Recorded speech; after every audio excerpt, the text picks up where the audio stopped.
dibuka dan persidangan nyatakan terbuka untuk umum. Selamat siang, Assalamualaikum warahmatullahi wabarakatuh. Salam sejahtera untuk kita semua. Keputusan Mahkamah Konstitusi untuk menetapkan pencalonan presiden dan wakil presiden tanpa ambang batas atau presidential threshold akan membawa dampak signifikan pada warga dan peta politik Indonesia. Berikut adalah analisis dampak positif dan negatifnya. Dampak positif: memperluas pilihan bagi pemilih. Tanpa ambang batas, lebih banyak calon dapat muncul, memberikan warga berbagai alternatif untuk memilih pemimpin yang sesuai dengan visi dan program mereka. Keberadaan lebih banyak calon presiden dan wakil presiden memungkinkan pemilih untuk memilih berdasarkan visi, misi, dan program kerja kandidat yang lebih beragam. Hal ini dapat meningkatkan kepuasan pemilih, karena pilihan mereka tidak lagi terbatas pada kandidat yang dipilih oleh partai-partai besar. Selain itu, ini juga bisa mengurangi angka golput karena pemilih merasa lebih terwakili. Meningkatkan keterwakilan politik. Partai-partai kecil dan baru memiliki peluang lebih besar untuk mencalonkan tokoh mereka, sehingga memperkaya demokrasi dan mencegah dominasi partai besar. Partai-partai kecil atau tokoh independen yang sebelumnya sulit mengajukan calon kini memiliki peluang yang setara. Ini dapat mendorong inklusivitas dalam politik dan memperkaya spektrum ideologi yang dihadirkan dalam kontestasi politik, dari konservatif hingga progresif, sesuai kebutuhan masyarakat.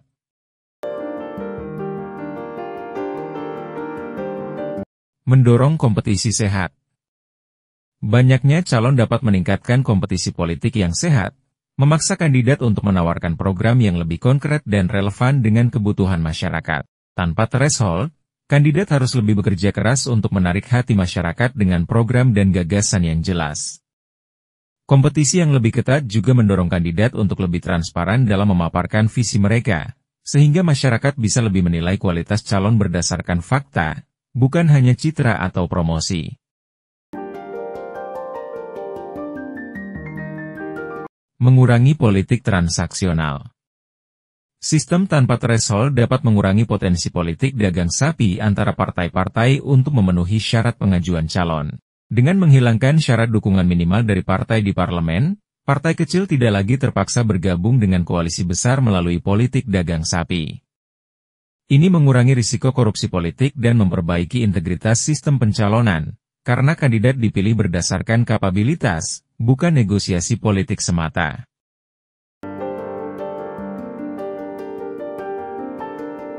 Meningkatkan partisipasi politik. Keputusan ini dapat meningkatkan antusiasme masyarakat dalam proses politik, karena merasa lebih banyak tokoh potensial yang bisa mereka dukung.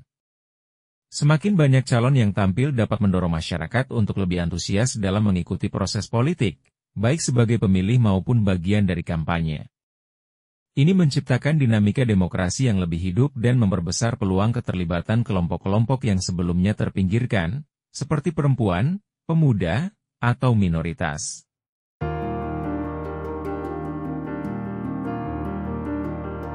Mendorong munculnya pemimpin baru dengan gagasan segar. Tanpa presidential threshold, tokoh-tokoh independen atau dari partai kecil yang selama ini terhalang dapat ikut serta. Ini membuka peluang bagi lahirnya pemimpin dengan perspektif baru, yang tidak terbebani oleh kepentingan oligarki politik. Demokrasi akan lebih dinamis karena fokus beralih pada kualitas kandidat, bukan hanya pada kekuatan partai. Hal ini bisa menjembatani ketidakpercayaan masyarakat terhadap partai besar.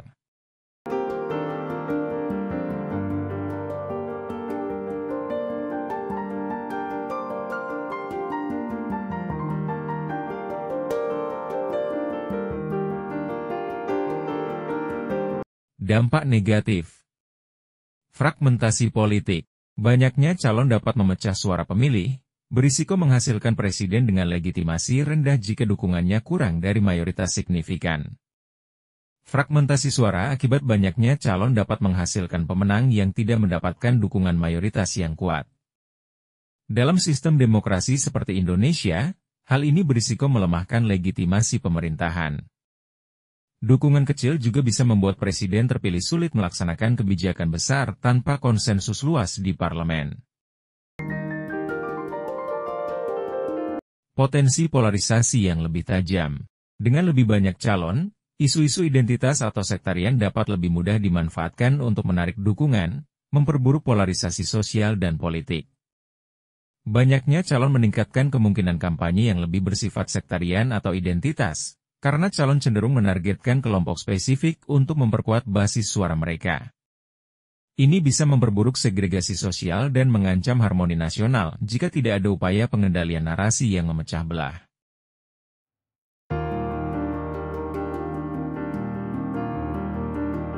Kompleksitas pemilu. Pemilu dengan banyak calon cenderung membutuhkan waktu dan biaya lebih besar untuk pelaksanaan dan penghitungan suara, meningkatkan potensi sengketa hasil pemilu. Banyaknya kandidat akan memperumit logistik pemilu, seperti pencetakan surat suara, sosialisasi kandidat, dan penghitungan suara. Kesulitan teknis ini dapat menimbulkan kebingungan di kalangan pemilih, terutama di daerah dengan tingkat literasi politik yang rendah, dan meningkatkan risiko kesalahan administratif atau kecurangan.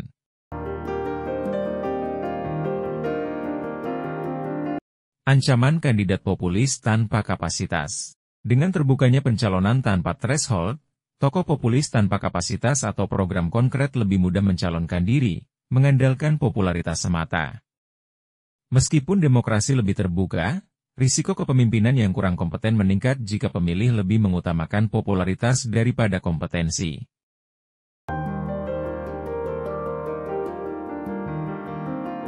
Tantangan stabilitas pemerintahan. Presiden terpilih tanpa dukungan mayoritas kuat di parlemen mungkin menghadapi tantangan dalam menjalankan pemerintahan, karena kurangnya dukungan politik yang solid. Jika presiden terpilih berasal dari partai kecil atau koalisi yang rapuh, ia akan menghadapi tantangan besar dalam menyusun kabinet dan membangun dukungan parlemen. Situasi ini dapat memperlambat proses legislasi, menghambat reformasi, dan menciptakan pemerintahan yang tidak efektif.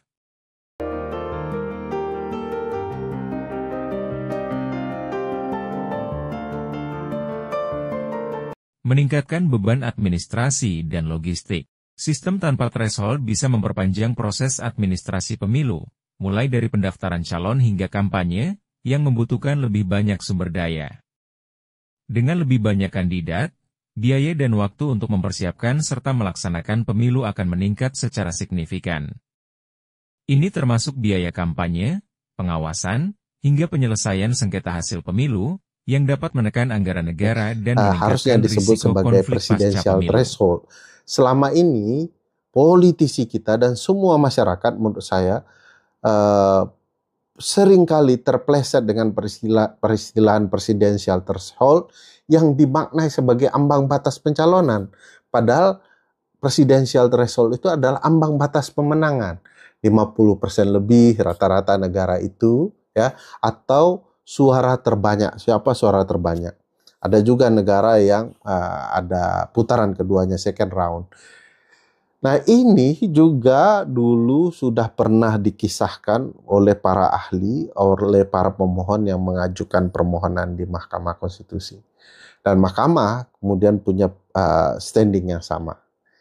Yang menarik dari Mahkamah adalah Mahkamah punya sikap karena kerumitan politik yang mungkin terjadi akhir-akhir belakangan ini, ada upaya partai-partai untuk dominasi, ada keinginan untuk membatasi calon presiden agar kemudian tidak terjadi putaran kedua, jadi cukup 2 saja, ada kecenderungan itu ya, walaupun terakhir kemarin 3 pasangan calon, tapi ada kecenderungan itu, dan Mahkamah membaca kecenderungan itu. Nah, ini satu hal yang sangat-sangat menarik, bagaimana Mahkamah menegakkan nilai konstitusional yang ada pasal 6A ayat 2 itu. Sebelumnya Mahkamah mengatakan ini adalah open legal policy. Padahal kita tahu persis 6A ayat 2 itu sama sekali tidak memerintahkan soal open legal policy. Harus dibedakan soal syarat mengajukan calon, sebagaimana 6A ayat 2, dan kemudian syarat menjadi presiden. Ini syarat menjadi presiden ini adalah syarat calon begitu ya. bukan syarat mengajukan calon. Nah, ini dua hal ini juga sudah sudah dijelaskan sebelumnya. Bahkan saya sengaja menyandingkan pasal 6A ayat 2 dan pasal 222 Undang-Undang 7 2017 yang jauh berbedaannya ya, satu ke timur dan satu ke barat. Nah, pada titik ini kita mengetahui memang politisi sering mencoba membangun rekayasa yang berbeda dengan konstitusi. Misal soal pasal 6A ayat 2 Undang-Undang Dasar yang menyebutkan partai calon presiden dan atau wakil presiden diajukan oleh partai atau gabungan partai politik pada sebelum pemilu. Jadi partai atau gabungan partai politik lah yang mengajukan calon presiden dan calon wakil presiden sebelum pemilu. Nah, sementara pasal 222 Undang-Undang Pemilu, Undang-Undang 7 2017 mengatur jauh sekali bahwa calon presiden dan calon wakil presiden dan atau calon wakil presiden diusulkan oleh partai atau gabungan partai politik yang memiliki 20% kursi di DPR atau 25% suara sah nasional pada pemilu sebelumnya. Tadi sebelum pemilu, ini pada pemilu sebelumnya. Dua hal yang sangat berbeda sama sekali diatur, sangat nyata pelanggaran konstitusionalnya yang selama ini diakui konstitusionalnya, dan kali ini kemudian Mahkamah menegakkan nilai konstitusi. Saya betul-betul bangga sekaligus terharu akhirnya pasal ini kemudian bisa diperbaiki oleh Mahkamah Konstitusi. Sekarang setelah Mahkamah menjatuhkan putusan ini, ada suara sumbang yang mengatakan bahwa ke depan proses demokrasi konstitusional terutama pemilihan umum presiden akan rumit. Pertanyaan besarnya, di mana rumitnya gitu ya?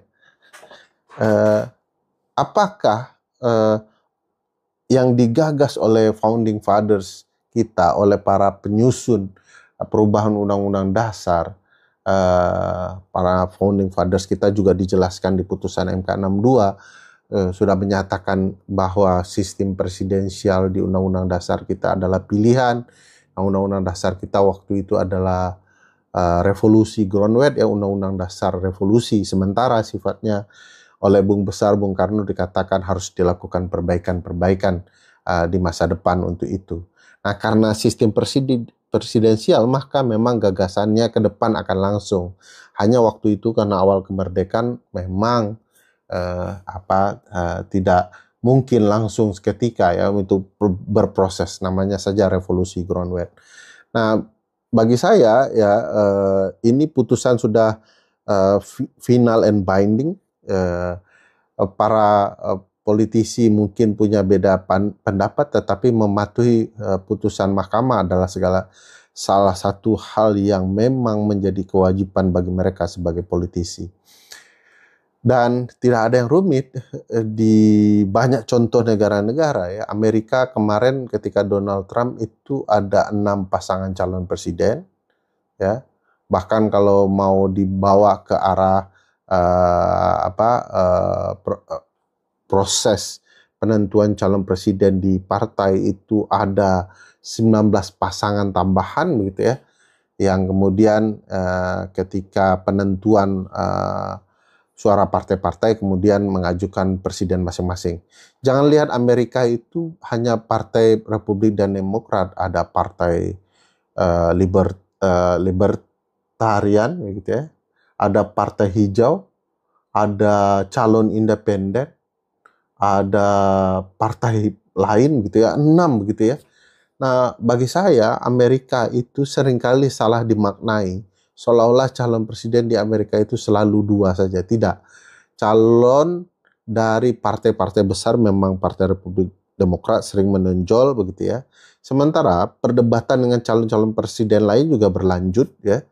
Dan saya pikir ini perlu dipahami utuh oleh banyak orang soal calon-calon presiden.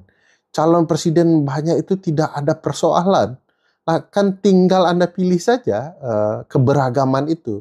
Makin bervariasi calon presiden makin bagus. Wong negara kita ini punya ratusan suku, punya ratusan pulau gitu ya. Ada 17.000 pulau-pulau kita, walaupun ada perdebatan ya yang bilang 13.000 dan segala macam. Tapi keberagaman yang muncul dengan adat budaya, kalau kemudian presidennya cuma 2, kayak kan aneh. Kita adalah negara dengan berbagai suku, keberagaman, bahkan beragam bangsa. Kalau kita belajar sejarah, bangsa kita itu bangsa-bangsa yang berbeda. Ada bangsa Melayu, bangsa Jawa, bangsa Minang, ya, Sumatera, gitu ya. Ada Medan, Batak, gitu ya, Melayu, ya, Ambon. Itu bangsa-bangsa yang berbeda.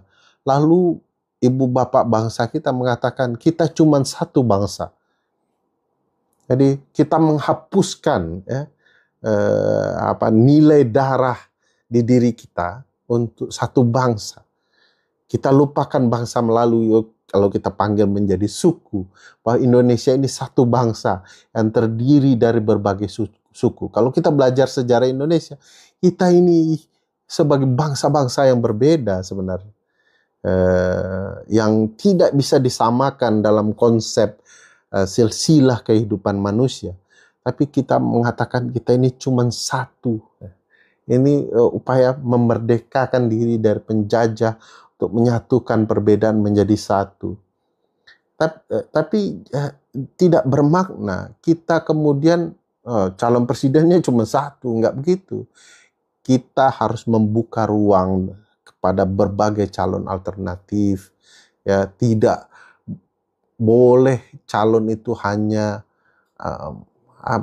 didominasi Jawa atau pulau-pulau besar lainnya. Ini kesempatan untuk siapapun maju. Saya ingat misalnya ada beberapa calon di Amerika yang unik.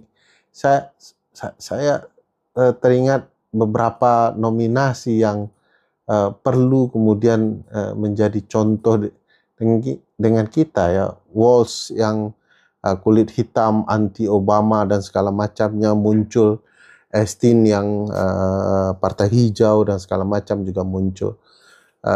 Ada minoritas tertentu ya yang juga muncul menjadi calon presiden. Itu menunjukkan keberagaman yang muncul dan kita harus memunculkan keberagaman itu. Soal rumit itu kan asumsi yang dibangun oleh politisi. Ingat dulu kita pernah 5 pasangan calon atau 4 pasangan calon presiden, ya, yang menurut saya tidak ada kerumitan juga. Cetak kertas suara ya begitu juga. Jadi ini kerumitan yang dibangun oleh politisi bukan atas dasar keinginan menjalankan konstitusi. Jadi kita memang patut berbangga dengan putusan mahkamah ini ya. Saya senangnya putusan ini tidak banyak dissentingnya, hanya 2 kalau tidak salah. Dissentingnya oleh Angkel Usman 1, Anwar Usman begitu ya, lalu oleh Pak Fuch ya, yang menurut saya argumentasinya juga sudah tertinggal begitu ya. Nah, apakah kemudian ini betul-betul sempurna sebagai sistem putusan peradilan? Tentu karena ini manusia tidak sempurna ya. Ada ruang juga bagi sisi lain ya, terutama potensi partai-partai kecil atau partai-partai yang mendukung dinasti untuk kemudian mengajukan dinasti untuk terus berlanjut, terutama dinasti keluarga Jokowi ya. Itu akan terus berjalan dan akan bagi saya punya kesempatan yang sama. Lalu apakah kita melarang? Ya tidak bisa juga ya. Dalam demokrasi itu sisi buruknya adalah orang yang jelas-jelas bermasalah punya kesempatan yang sama juga untuk maju begitu ya. Jadi biarkan kemudian kita sebagai publik harus bekerja keras melawan politik dinasti yang bermasalah. Kenapa saya sebut bermasalah? Bukan dinasti itu dilarang untuk berpolitik, bukan. Ya boleh saja anak presiden, anak gubernur, anak bupati untuk maju dalam segala lini yang dia bisa. Yang tidak boleh adalah membangun rekayasa politik agar dia terbuka kesempatan khusus untuknya sementara yang lain tertutup atau dengan sendirinya terbatasi. Nah, ini yang terjadi di 2024 yang lalu, dan bagi saya itu terang benderang ya, upaya merekayasa hukum untuk kepentingan keluarga tertentu, upaya memanfaatkan peradilan untuk keluarga tertentu. Dan herannya banyak sekali yang bangga dengan manipulasi yang terang benderang seperti itu, seolah-olah itu sebuah kebanggaan dan keharusan. Jadi saya mau ceritakan konsep membatasi kekuasaan itu adalah untuk menutupi kecenderungan orang punya niat menyimpang gitu ya. Dia pasti timbul hasrat ingin melanjutkan masa jabatannya ya, 3 periode, perpanjangan masa jabatan, akhirnya ujungnya keluarganya sendiri yang diajukan. Pasti itu adalah godaan manusia ya. Saya saja tidak pernah menyangkal bahwa kalau saya jadi keluarga presiden atau jadi presiden, akan ada godaan manusiawi saya untuk kemudian melanjutkan kekuasaan keluarga saya. Itu sesuatu yang bakal terjadi, lumrah begitu ya. Oleh karena itu konstitusi membatasinya. Nah, yang tidak lumrah adalah kita mengakali konstitusi untuk kepentingan pribadi dan keluarga kita sendiri. Itu yang menjadi masalah serius. Nah, alhamdulillah putusan ini membangun itu, dan sisi gelapnya adalah akan ada potensi keluarga-keluarga tertentu untuk memainkan perannya. Nah, tugas publik lah untuk kemudian serius mengawal demokrasi konstitusional kita. Pas putusan 62 ini juga menyebutkan itu, bahwa pembuat undang-undang atau pembuat kebijakan juga harus mempertimbangkan partisipasi bermakna agar kemudian politik bisa berjalan sebaik-baiknya sesuai dengan kehendak konstitusi. Jadi sebelum kita kemudian dikoyak oleh kepentingan keluarga tertentu, mari kita kawal demokrasi konstitusional kita.